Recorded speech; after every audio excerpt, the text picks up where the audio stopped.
You're listening to another podcast with Jackalmen Games. Well trained, my young apprentice. They will be no match for you. The Force is with you, young Skywalker. But you are not a Jedi yet. He is here. Obi-Wan Kenobi. Go for Papa Palpatine. You have a collect call from Darth Vader. I gotta take this. Hold on. Vader, how's my favorite Sith? Whoa. Just slow down. Huh? What do you mean they blew up the Death Star? Oh, who's they? What the hell is an aluminum falcon? Hey, and welcome to another Jackalmen Games podcast. I just wanted to tell you that today I have myself, Kevin, also known as Stonegood, here with Maul, also known as Eric. What's up, guys? And James, also known as Fortune. How's it going, guys? So I wanted to give you a rundown of what to expect on our upcoming episode. We have a news segment to talk about the regional season, this regional weekend that just happened this regional season. We have some crazy stuff happening, not only in our Discord, but in your Destiny's Discord. It's not your Destiny's Discord. It's not? No, it's the southeastern sector Discord. Oh, well, whoops. Yeah, everyone could see that. Wow. See, Yep. The thing is, I told these guys not to tell me the story until the podcast, so that's why you're getting some misinformation. Surprise! I can't wait. Then we have about 3 questions from Facebook, from the main page of Star Wars Destiny. Then we have the question of the week that I posed on our Discord. And then we have our plugs, and then we're going to say goodbye. So, anything you want to add to our rundown before I forget? At the moment, I can't think of anything. Yeah, it sounds like you hit all the points. Okay, cool. So let's jump right into the news segment. This is something that I was super excited about seeing when all the results were being posted from the regional weekend that happened. So just for clarification, if you're listening to this in the way distant future, this was the weekend of January 5th, 2019. So Mill came out of left field and started taking tops. Specifically, I want to talk about one character this episode, which is Leia, in both current forms that she's reckoned face with, which is Leia 2 and Leia 3, or Leia Organa Heart of the Resistance and Leia Organa Boosh. How do Southerners say that? Bosh. It's Boosh. It's Bosh. Boosh. Bosh. Have you ever watched Star Wars? No. It's Bosh. Is it from Empire Strikes Back? I don't think they actually say the name in that movie, but that is where the scene is from. Yeah. So how can you be correcting me if they never say it officially in the movies? Because I'm just that good. So there were 6 regionals this weekend, which were in Utah, Dallas, Perth and Brisbane, Australia, Virginia, and Nebraska. And according to the reports made by Ira Bell, Boosh reported to Ira Bell, I should say. Boosh, I'm going to say it wrong this whole podcast, just to make everybody mad, made top 4 in Australia, paired with Yoda. At the beginning of the regional season, it was making a whole big splash. What do you guys think happened now that it's only one top cut? Well, a lot of things are different in the meta from the beginning, whenever it used to be played as an artificer came out and won the regional playing it aggro, and to now things like Vader Greedo are standing at the top along with the vehicle decks that are out there that are pretty crazy, and it just like the aggro version of the deck just doesn't really hold up against those. And so I'm thinking that when people are thinking Mill, Yoda is super consistent, and Bosch opens up a lot of different doors with her ability to run the 5 villain cards and just the kind of cool text that you can play in the deck for a good Mill deck. So I think that basically Vader is what happened with that deck. The Yoda Bosch is wants to go up against 3-wides all day. It'll just wreck every single one that it comes against. And Vader has scared all the 3-wides away. We've gone from a 3-wide meta to a 2-wide now, and Bosch just isn't as strong against 2-wides as it is 3 or more. I can agree with that. That's what I was thinking, and in my podcast notes I wrote that 3-wides are not as relevant, but I still feel like they're there. I mean, in this regional report that we got, 3-wide mill made top 8 and 4 regionals. Like, so there was 3-wide decks being played. That's true. 3-wide mill was topping in a lot of places, but there's a pretty big difference between 3-wide mill and other 3-wide decks.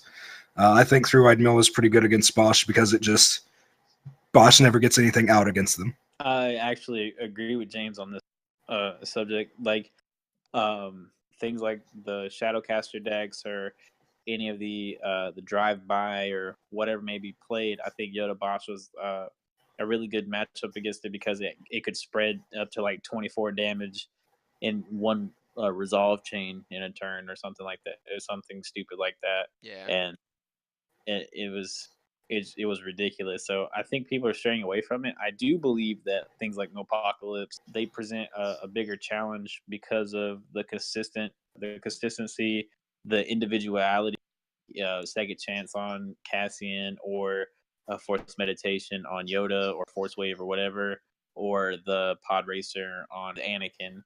So it brings this whole nother dynamic and puts it on another level compared to other 3-wide decks. Do you foresee the deck getting stronger with the rest of the regional season? Because we have until the end of February.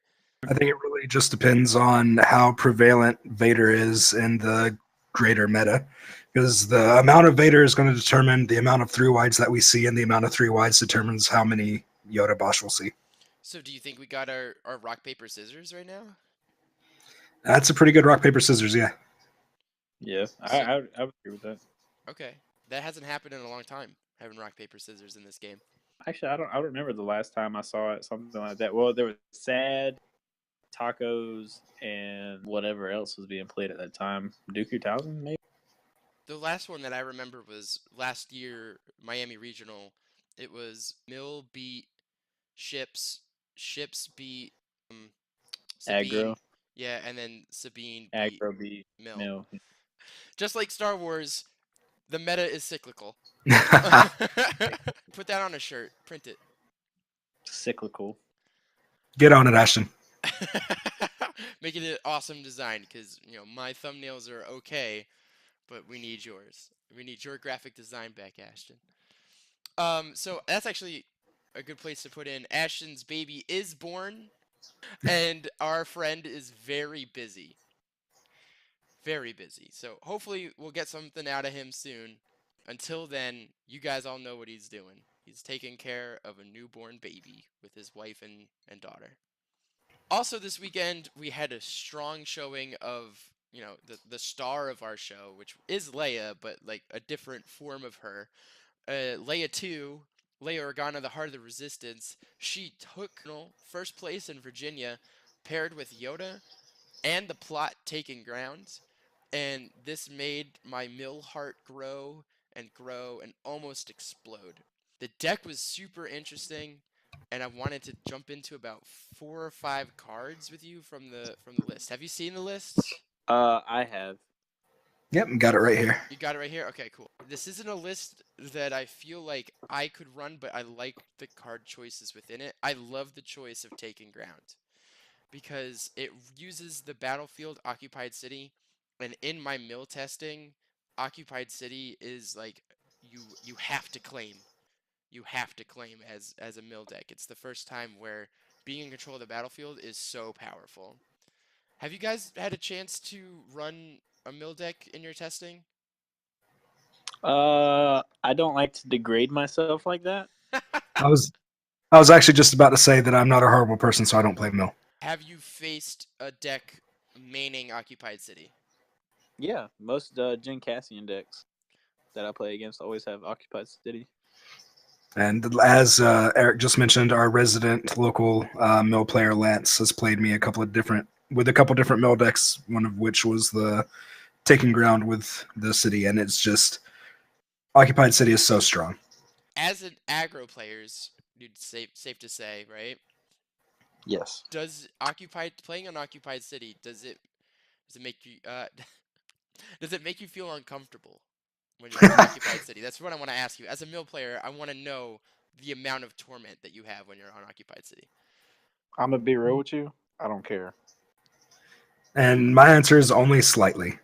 I usually feel it for the very first thing that I play down, and then I'm just like, oh, that's a thing. I'm like, all right, whatever. It doesn't like hold you back at all? Or you're just like, I'm gonna play my No. stuff anyways? If you go up against the mill deck as an aggro player, and in my mind, or whenever I play at least, and you keep track and you keep trying to keep track of like all your cards and everything, you're gonna get like more worried and more worried and more worried. But if you stay focused on the task at hand and then just kind of think enough to like get your hand in a spot to where you're not immediately gonna get milled out and stuff, where you can put out enough damage to win, that's all that matters. If I'm playing against Apocalypse and I win with one card in hand and they're not playing Occupied City, I never thought about like all the rest of those 29 cards. To be honest, I was just playing my deck to do what it could do, and I knew regardless that I was going to lose cards in this match anyways. So my thought isn't to how many I'm going to lose, because eventually I'm going to just have what I have. And I think Occupy City just makes it a little bit faster, if anything. Right. And the aggro that I've been playing is more than happy to just carry with a single upgrade in its dice, so it doesn't come into play too often. Well, yeah, that's Vader in a nutshell. I've played one weekend with Occupied City. Just watching my opponent just sit there and be like, "Do I want to ramp right now?" is so satisfying. Unfortunately, though, the decks that were hard ramping against me, they didn't care. They were gonna pump out the damage anyways. I played against Biddle Rivalry, Thrawn, and Snoke, and he just max ramped on me and blew me away because he could do it. He had enough cards to spare, so it didn't matter that he was playing under Occupied City. That's why I think it's good in decks kind of like Jin Cassian, where it's really easy to hit the hand, and you just need a little speed up for the deck necessarily. And so, like, I mean, Milpocalypse does a good job because he plays Cassian and Pod Racer, and Yoda does have a discard side, but it's really easy for that deck to mill cards off the top of the deck. But if you have Occupied City there while your opponent is milling himself, so like you can focus on not having to resolve a Yoda die for one off the top of the deck if it's already going to be there naturally, and you can focus on the hand more. So I'll give it that, but. And also in the Jin Cassian matchup, if your opponent plays an upgrade, you earn $1 because they all play Scrap Heap. Right. So And so like I mean it's a good card. It's great, and I think it's good in the mill decks. But I just, as an aggro player, I'm just not afraid of it. So you feel like the mid-range decks are more affected by it? Definitely. Okay. Yeah, for sure. Okay. Cause like you said, like even in your like real life playing, the people that like did ramp through it didn't care because they have the. That's the thing. Aggro, like you have so many different combinations of damage that you can put out. All you need is one, and you don't care about the rest. Right. That leads me to another card that he played 2 copies of in Virginia. It was Force Jump. I'm a huge fan of Force Jump right now. Huge. With especially with special chaining. I love that it's neutral. Love that pretty much any deck can run it. Talzin can put it in her deck. Yoda can put it in his. You're going to see a lot of it now. The only sad thing is that the card reads that you have to change a damage side to a blank. And there are dice out there in the current meta that don't have blanks. Like Vader's Fist. Yeah. And I found out, sadly, the other day that Droid Tank doesn't have a blank either. So Vader's Fist, Droid Tank, and Shadowcaster, and I do believe the newest Millennium Falcon. None of them have blanks. Ooh, let's fact check you right there. Fact check time. Fact check. The newest Millennium Falcon doesn't have a blank. 6 cost. Yep, no blank on that one. You're right. I'm like flexing. Dude, you knew that card so good. I've never read it either. I know it has something to do with like you get to activate something or Lets you search your deck for the escape craft, which has a blank. You can yeah. blank that one. Strong supports that cost 4 and more don't have blanks. Don't have blanks. Do you have anything that you want to add about Force Jump, James? Yeah, Force Jump is ridiculous against Vader. Oh yeah, does it make you sad? I was playing against somebody, I think it was one of our locals, and he used Force Jump to blank a Vader die, rerolled it into a special. I rerolled. He blanked my die. He rolled it back into a special. I rerolled. He blanked it and rerolled it back into a special. It was That had just been Adam. Yeah, I'm fairly certain it was Adam. It was just so oppressive. Just being able to resolve it multiple times and not just take it out of your pool when you use it is just so strong. Yeah, it's absolutely the most fun. I like to shout "Living the Dream" when I roll it in another time. I actually got Does it roll blank? yeah, it doesn't roll a blank. Yeah, I actually got 6 specials in a row this weekend. Gee. The my locals were like chanting with me. Uh, it's like roll it back in, get that special. 2 interesting techs that were in this deck. We call them techs because there's only one of each. Card called Sensor Placement, which is from Spirit of Rebellion. It is a red hero card, and it says spot a red character to resolve an opponent's die not showing damage. And then, as it was your own dice. So, what's up? I like that card in the mirror match. I like that card against Vader for 2 shields and 2 resources. Thank you very kindly. Anything that resolves Vader's die without him being the one to resolve it is strong. What's the yellow one that does it? Cross something? No, not coercion. I know what you're talking about. Double cross. Double cross. Isn't that the one that you take the die and you put it on that card? No. No, Double no, cross that's... resolves it as if it's yours.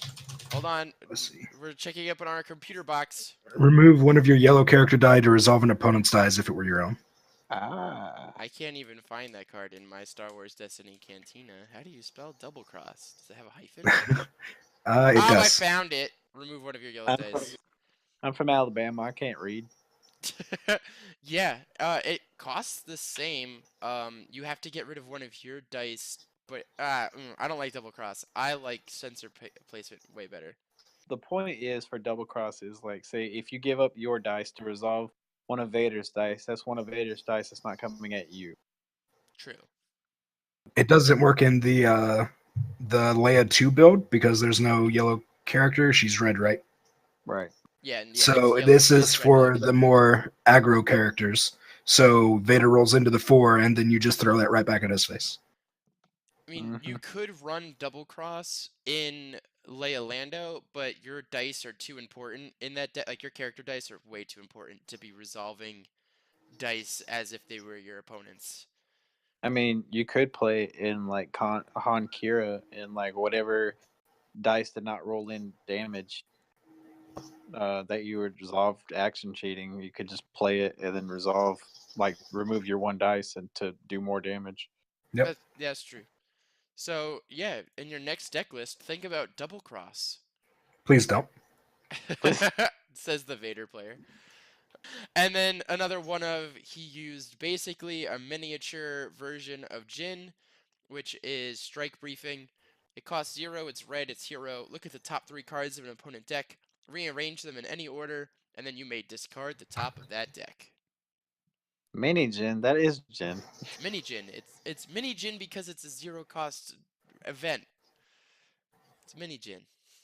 We'll agree to disagree. So you think that sums it up for that deck right there?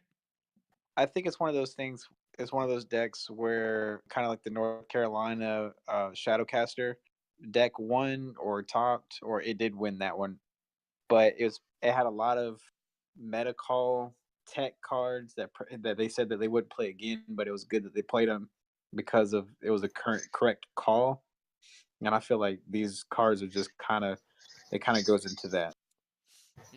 Okay, moving on. The same pairing got second place, so it's Leia 2 and Yoda, but they ran stolen intel instead of taking ground. Leia also got a top 4 in Perth, but but this time paired with Lando, which is the deck that I've been running at my locals, which is super fun when it's on fire. When that deck is on fire, it is the most hilarious thing. When that deck is cold, you want to just leave. Yeah, when your opponent like one shots Leia round one, you're just like, all right, this game's over. Yeah, it's just like we don't have to play the rest. You got it, because you have no way to close it out. For sure. We have some honorable mentions this week in our news section, which is the Yoda, Cassie, and Annie. I love my mill cards. They got top 8 in 4 out of the 6 regionals that happened this past weekend. But unfortunately, like I said earlier, Utah didn't have any mill decks, so I don't know what's going on in Utah, but they obviously don't know the good part of Star Wars Destiny. They obviously missed the memo. Yeah, honestly. I mean, I want to stand with those guys. You want to hang out in Utah? Hell no. Honestly, what does Utah got for it? Like, people from Utah, like, comment, and subscribe. We love you, but what's going on in Utah? Is that where the Mount is that where Mount Rushmore is? Oh, dude, I think I just heard my wife laugh at me. Oh my god. Hold on. Let's fact check. Dude, you're a teacher. Oh, it's in South Dakota. I stink. Only 14 hours away. Only. Only. That's a longer distance than us going to Worlds this year. I'm sad at myself. Okay, so I have a joke question for you. We've been talking about Leia 2 and Leia 3, but we can't leave out the whole party. Why does no one talk about Leia Organa Born Leader anymore? What's wrong with her, guys? I'll tell you what's wrong with her. She just costs way too much. Yeah, 16 points for Elite for a 9 health red hero? That's what I want. False. She has Mon Mothma problems. I'm going to put you guys on the spot. Cool. This weekend, I want to bring Leia 1 to my locals, and I want to do the best I can with her. You guys got a pairing for me? Ooh. All right, Dr. Maul, what you got? Can you read me what she does real quick? I can read you what she does, because I'm a smarty pants. Yeah, dude. Yeah, you know where Mount Rushmore is now. Dude, you are being so mean to me right now. Oh, wait, she's not 9 health. She's 11 health. Good thing we fact-checked this. Leia Organa, Born Leader, 11 health, 12 for 1 dice, 16 for Elite. Action. Remove this die to reroll up to 2 of your dice. She's got a 1 damage, or blaster damage, 2 blaster damage, 2 blaster damage for $1, 1 focus, and 1... All right. So, I'm actually going to play a really fun deck. It's going to be a vehicle deck. But it's going to play Jawa. It's going to play Jar Jar, her Elite, and it's going to play Thieves. Okay, talk me through this. What's your ship? It can be really anything. Yellow or red. Play Shadowcaster. You can play any of the like Art 170s. Do you want to do X-Wings? I feel like any deck we build is going to be really bad. No, I feel like it can do X-Wings, actually. Like, it's because, like, she has blaster damage, she has focus, like, she has damage but support, and then you have Jawa for meat shield, and then Jar Jar's there for defense and also versatility because he's a toolbox character. That's true, yeah. So you can activate your Jar Jar, and it will always re-roll Vader's dice. Well, That's actually not always, but... well, yes, if he's showing melee, no matter what you roll, it's gonna re-roll Vader. Right. Man, we need to make a Jabba deck. Not Jabba, a Jar Jar deck. Hey man. Look, you put me on the spot and that's what I give you. So, cards that counter, add that to cards that counter Vader. Jar Jar. Just like in the movies. James, do you have a deck you want to build? I actually have an amazing deck that I want to build. So she's 16 points, which leaves us with room for another 14-point elite. What is the best 14-point elite that you think of as soon as somebody says 14 points? Obviously, the answer is Mon Mothma. Are you serious? Mon Mothma's 14 points? Yep. Oh my goodness. So- I knew she was ridiculous. So you use Leia 1, you use Mon Mothma, and you fill up your 30 cards with 30 cards that nobody ever uses because it's a trash deck. And then you light it on fire. And then you put it in the garbage can. And the Mon Mothma is one of the sheet of Mon Mothmas that they gave away at the First Worlds, just to make it that much worse. Wait, they No, no, actually no. made a special printed of Mon Mothma? Yeah, that was like the big Worlds prize from the First Worlds was an uncut sheet of Mon Mothma cards. Ew. So I would, Right? I would light the deck on fire and then still play with it. Dude, why you gotta Like, be that's mean how to bad my that hurt. girl? Listen, I like Mon Mothma, maybe not as much as you, but the only one in game currently is absolute garbage. So They need to reprint her better. Hashtag bad meta. she's not bad, just the meta is. Just the meta is. That one took me a second. Okay. All right. So after all of that garbage, let's turn up the heat on some more silliness that's been happening in a Discord. What Discord was it in? Southeastern Sector Destiny. Bam. There you go. Shout out to that Discord. You can join that channel and talk to James. Eric, are you in there? I am now. And you can talk to Lake from Your Destiny because James and Eric, they were doing that all day yesterday, right? Yeah, all day yesterday. So tell me what's going on because there was some words being thrown around, possibly some hands. Okay. So first of all, there has to be a little like story tell in the beginning of this. So we went to a couple events that had Lake in it, but me and him had never made eye contact, talked to each other, anything like that. We kind of just were on the passerby. And at the Georgia regional that we went to, that Deanna got fourth, and it was our placings and everything. Or it was the first one we went to. Anyways, we met up with him, and I actually met him. And our first thing, he goes, and who are you? Oh yeah, that's right. He saw me and he was like, "Yeah, you were Jackalmen," and then he just looked right at Eric and goes, "Who are you?" And who are you? I was like, all right. So that was our first like encounter. And so I was kind of salty at him the rest of the day, but I really wanted the deck profile with him. And so me and him sat down. I got the deck profile that's up on our channel. He was playing the Thrawn Snoke build, and he wanted to sit down and he wanted to play me, and we had a really great match. But then he's like, "Hey, I want to play with this deck that I haven't told anybody about." And I was like, well, that's cool because I have this deck I haven't really told anybody but my team about either. And he's like, well, let's see whose is better. And I wrecked his shit. Shots fired already. I mean, it was a really cool deck, but I just couldn't beat my. And so then after all that, like, because me and Lake, we're on talking terms, but we just talk a lot of trash for each other. Well, we see each other at the Mary Sithmas, and we miss each other. He gets third place, I get fourth, and I challenged him to a game for a Savage that he pulled because I'm a collector of those. He said no, that he would be down to in Birmingham, and I told him, I was like, it's a little scared, but all right, if you're scared, then I'll do it there in front of everybody. And so kind of since then it's kind of built up. The other day he kind of said, he's like, yeah, you're number one on my list to beat this Saturday.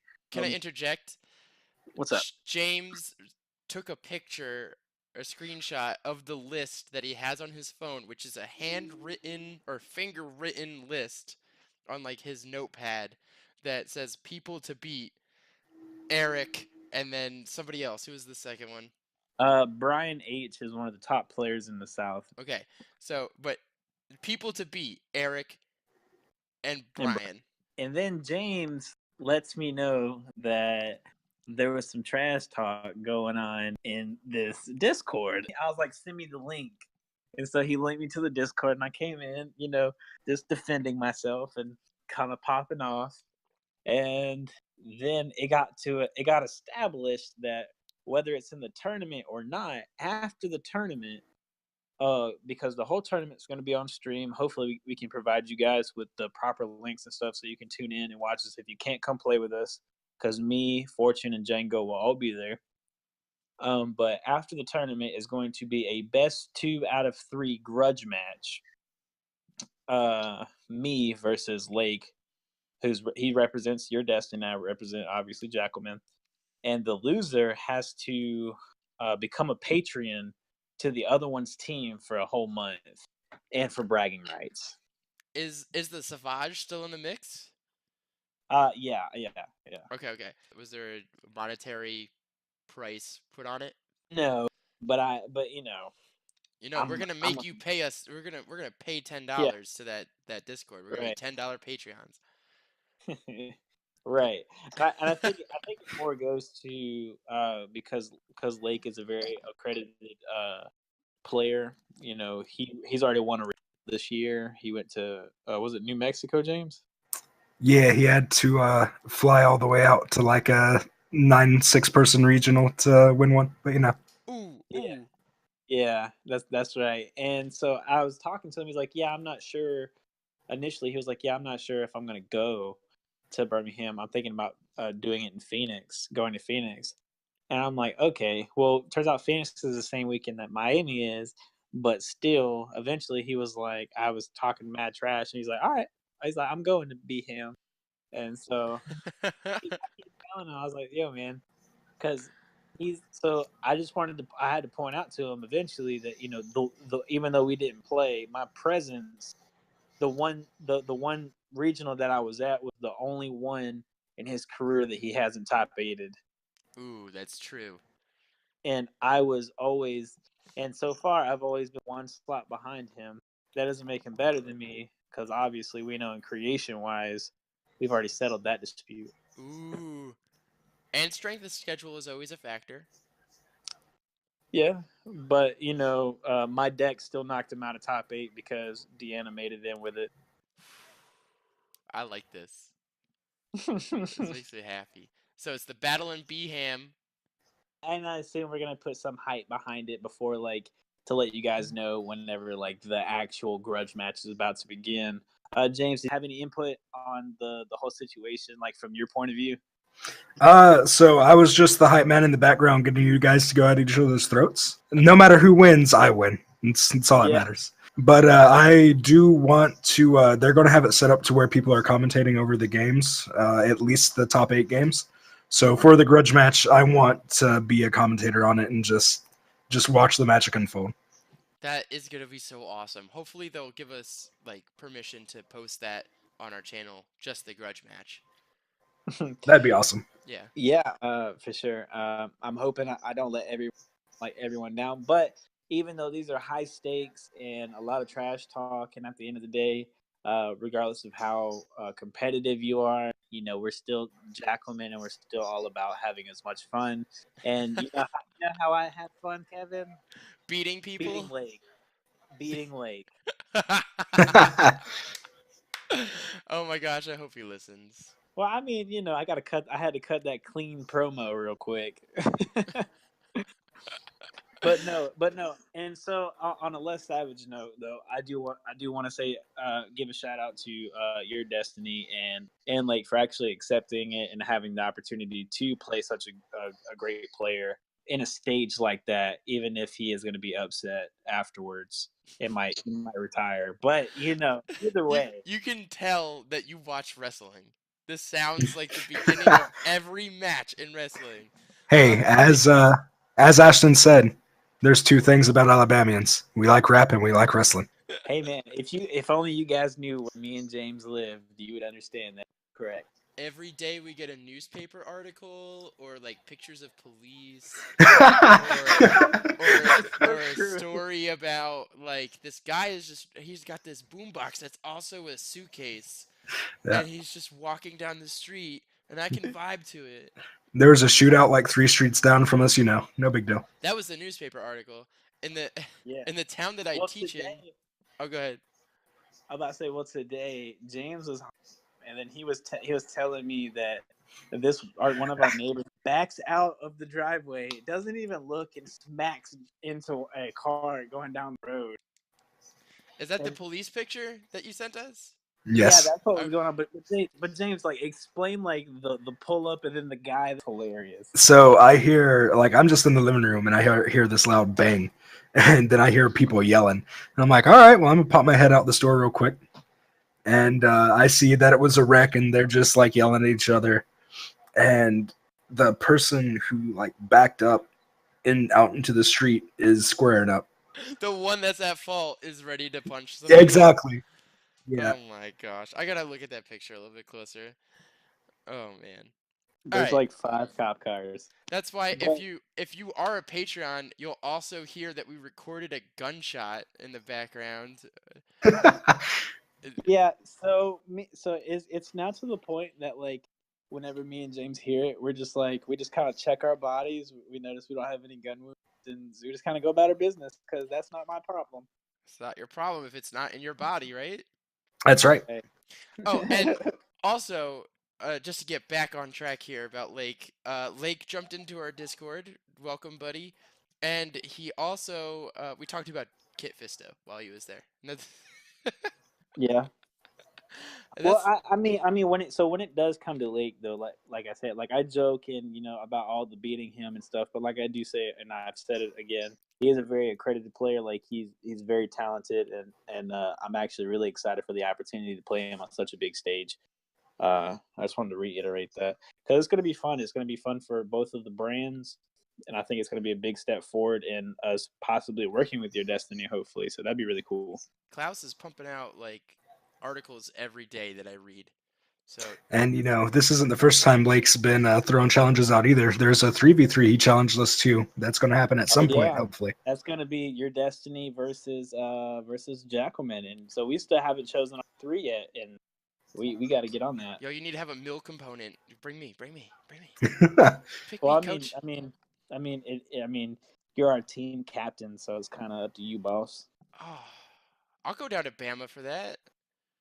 No, I'm no, not no, no. staying at your I think place he wants though. to do it. I think he wants to do it. It's definitely going to be on TTS because the rest of your Destiny aren't coming to the States, but We could do it at Worlds. well, we could totally do it at Worlds. Ooh. You ready for some Facebook? Let's do it. All right. So this is the part of the podcast where we look at questions posted by players on the main Star Wars Destiny Facebook page, and we discuss them here. No questions are ever dumb, but some of the answers you get may be, especially with the group of people that you have on this podcast. All right. First question is from Jack. And this Jack is thinking about having a 3-cost plot that lets you play one of your characters as neutral instead of hero or villain.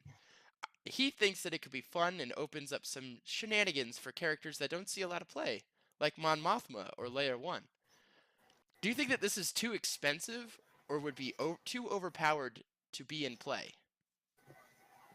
I don't know. I would play it. Well, I don't know.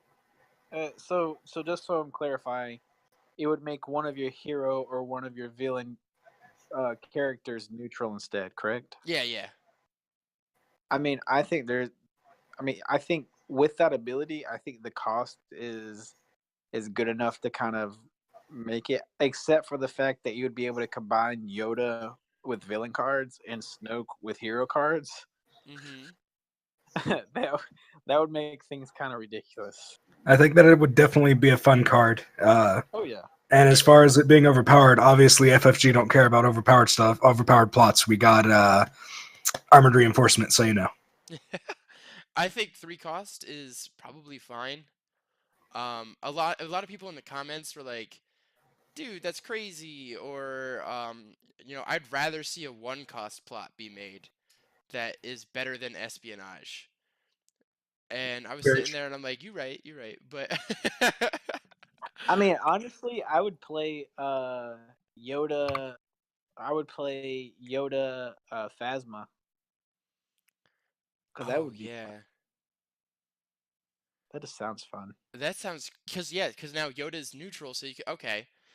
Yeah, The because if you want to play the hero, if you want to put the hero component into your deck, then you would make like you can choose like when you build your deck like who you want to be neutral. true. And now, hold on. This is another rules question that comes up with it. Would you have to predetermine who is neutral every game?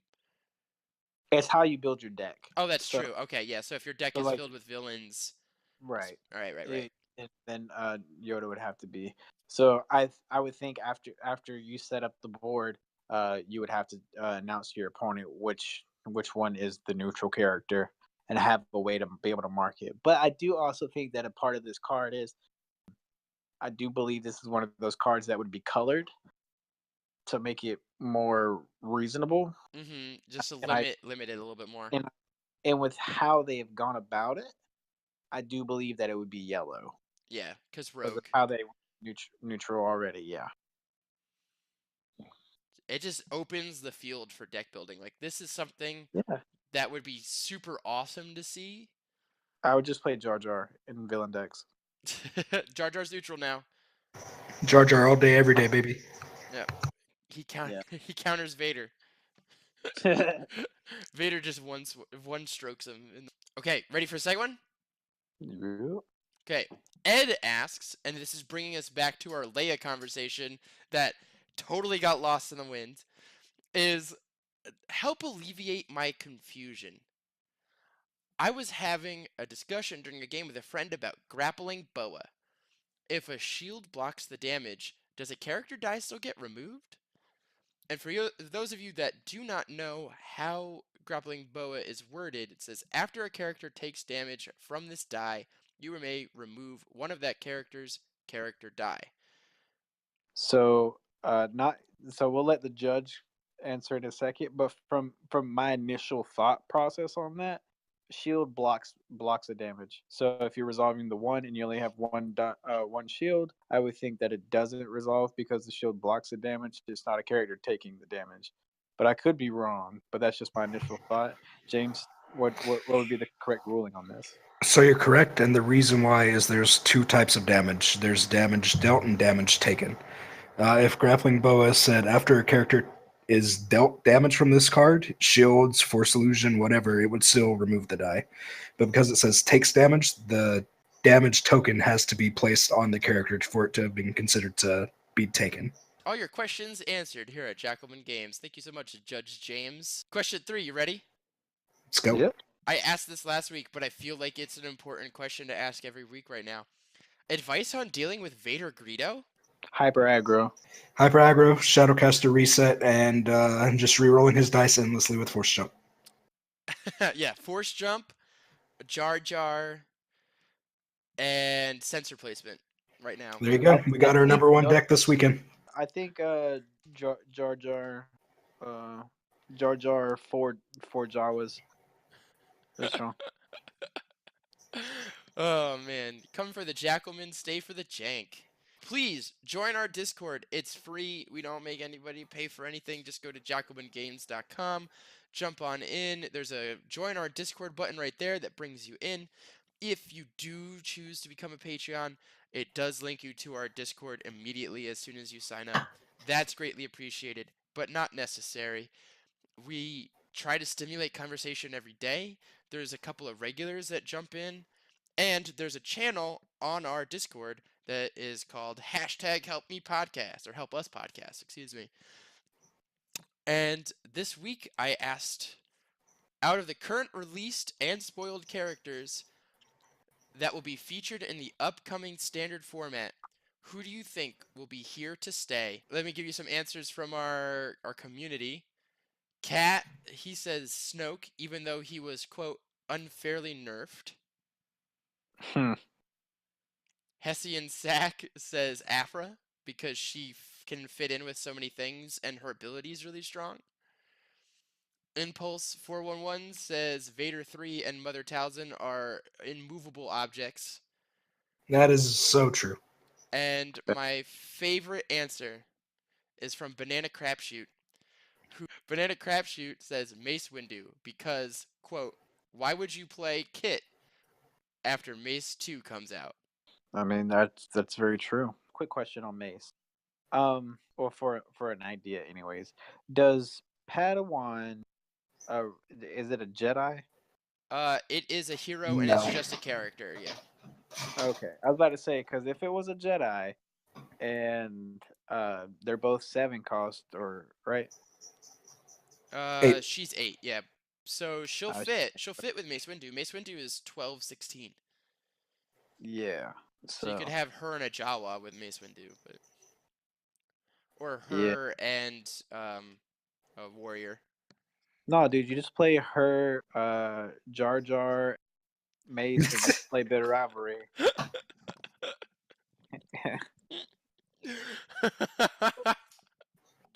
That blue Welcome yellow to the- coming in strong.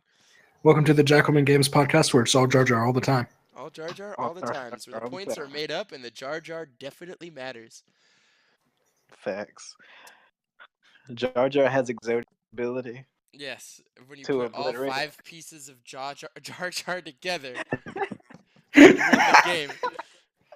By the way, to answer your question, or the question at hand, to kind of get back on track, would be for me. I feel like Yoda, Snoke, and Mother Talzin. I feel like they're just the 3 best engines that are out right now, and I don't feel like they're going anywhere until another nerf or rotation. Yeah, you pretty much took the answer right out from me. Just the big engines, they're going to be around for another 2 years. But I wanted more fun answers, man. Well, I mean, I already said Jar Jar. I actually And kind of Legacy. agree with Jar Jar. I feel like Jar Jar, like legit, will be a sleeper card. I mean, he's only 7, and he has yellow. Yeah, like legit, Jar Jar will be here until he rotates. Oh, See, look, there's always something. Cars we were broken into, don't mind me. thank you so much for listening. Please subscribe to our YouTube channel, like our Facebook page, go to our website for articles by Headless Django and James. They are our most prevalent writers at jackalmengames.com. You can get cards if you need any for this regional season from TopDeckTCG. Use the code JackalmenGames10 for a 10% off your total purchase. Join our Discord server or the Star Wars Destiny Facebook group to be featured in our podcast. And if you want to post stuff in there, I will find it, I promise. If you want to play Star Wars Destiny with the Jackalmen, you can go to Breakpoint in Mount Dora, Florida. Fanatics in, I'm not sure how to pronounce it, but you don't want to go Dothan. there. You don't want to go there. Dothan. No, you do want to go there. You just want to stay away from a quarter of the city. A quarter Well, of the city. I mean, it's a good thing. Just you can come to our town, just don't come to our house. There you go. So please go to Fanatics in Dothan, Alabama. Highlander in Boonton, if you want to play with me, that's in New Jersey. And I've been going more regularly now. Last podcast, I hadn't been in a while, but now making a point to go because regional season is coming up. Ours is on the 16th. Birmingham is this weekend. Miami is 2 weekends from now. Facts, yes, and me, Django, Fortune, and Ashton will be going to that. Yeah, I actually asked my wife, and I was like, "Can I make an emergency flight down to Miami?" And she's like, "When is it?" I was like, "January 26th." And she's like, "No." Oh, Aaron, letting us down, Taryn. It's just because the price, and I don't want to Yeah. really fly into Miami, and yeah, no. well, fly to Dothan, and then you can come to us. I'm not doing that to myself. Please follow Ira Bell, Golden Dice, Nice of Ren, and Your Destiny. Without their content, this podcast wouldn't sound as good as it does. Their information, their streams, and their mad callouts make us who we are. They help us out a lot. So thank you so much. Also, every card reference that I looked up was from Star Wars Destiny Cantina. Seriously recommend it. If you need a database of every card in the game, please use that quick search. What did you use, James? What were you using? Star Wars Destiny Database, or SW Destiny DB. Okay, so SWD Cantina is my personal choice because it has pretty pictures everywhere, and I like the pictures. I ain't got time for none of that there reading stuff. Yeah, Hey, I was about to say, Eric doesn't use anything because I can't read. Eric just relies on the people that can read for him. That was literally the worst Southern accent that I've ever heard. You know what? I've been so removed. It was better when I lived down there. Goodbye! Bye! Okay, love you, bye.